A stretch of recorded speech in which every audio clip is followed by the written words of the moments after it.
దేవుడితో సహవాసం ఉంది. ఒకరికి కాదు, ఇద్దరికి కాదు.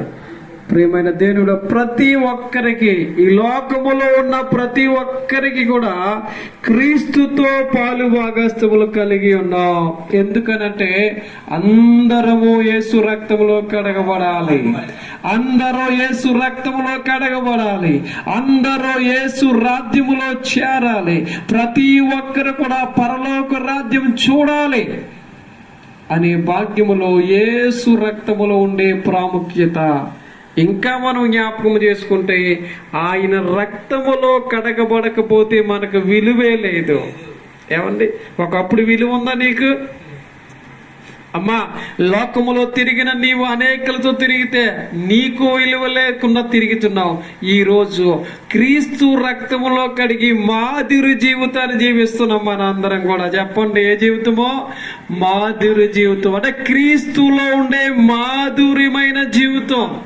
ఆయన ఎలాగైతే మాదిరికరంగా ఈ లోకానికి వచ్చి జీవించాడో అదే జీవితాన్ని మనము కూడా జీవిస్తున్నాం. ఎందుకో తెలుసా? ఒకప్పుడు నిన్ను చూస్తే మరి అనేకులు భయపడేవారు, లేక నిన్ను చూస్తే అనేకులు అసహించుకునేవారు, నిన్ను చూస్తే అనేకులు సీదరించేవారు, నిన్ను చూస్తే అనేకులు ఇదిగో భయపడి నిన్ను పారిపోయేవారు. కానీ ఈ రోజు నువ్వు క్రీస్తు రక్తంలో కడగబడినప్పుడు ఒక విలువ నీకు వచ్చింది. ఏంటో చెప్పనా? ఆ విలువ తెచ్చేది ఏంటంటే యేసు రక్తం. హల్లెలూయా, హల్లెలూయా.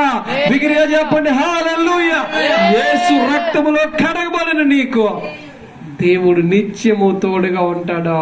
నీవే కాదు, ఈ లోకములో ఉన్నట్టు వారందరూ కూడా ఆయన రక్తముతో మనం కడగబడాలి, ఆయన శరీరములో పాల్గొనాలి. ఇంకా చాలా విషయాలు ఉన్నాయి, అవన్నీ కాదు. కానీ ప్రాముఖ్యమైన మాట, ఒకే మాట ఏంటంటే యేసు రక్తములో కడగబడాలి, నీ పాపములో కడగివేయాలి. యేసు రక్తములో ఎప్పుడైతే కడగబడ్డావో అప్పుడు నుండి నీ జీవితము మారుతుంది. నీ సాక్ష్యం ఉంటుంది కదా, నీకు జీవితంలో తెలుస్తుంది కదా. నీవంటే ఒకప్పుడు నేను పాపిని, ఒకప్పుడు ఇలా జీవించేవాడినండి. ఎన్ని సాక్ష్యాలు మనం వింటలేదండి. ఎందుకో చెప్పమంటారా? యేసునే మాదిరిగా నువ్వు చూసుకొని జీవించు. యేసయ్యే మాదిరిగా నీ జీవితంలోకి రావాలి. అప్పుడు కనుక నువ్వు మారు. ఏమండి, మతం కాదు, మార్గమే. క్రీస్తు మార్గములో కడగబడాలి, క్రీస్తు రక్తములో కడగబడాలి. అలాగే నువ్వు కడగబడితే దేవుడు నీకు నిత్య జీవాన్ని ఇస్తాడు. అట్టి కృప దేవుడు మీ అందరికీ అనుగ్రహింప చేయును గాక. మంచిది, ప్రార్థన చేసుకుందాం చక్కగా.